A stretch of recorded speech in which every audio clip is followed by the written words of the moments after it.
Guys, ito na yung part 2 guys. Part 2. Wait lang.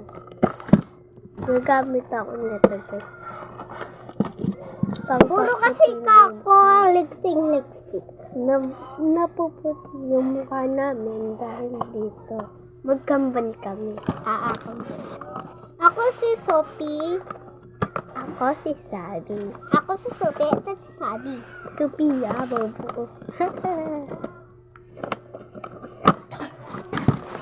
Ayaw mabuksan. Ito. Ngayon guys, ay gagawin kami apat. Ito yung apat, dalawang buo. Ito yung laman nun. Kaya na masakit yung leg namin, mukha namin. Basta, wag kayo mama-makeup kahit iba.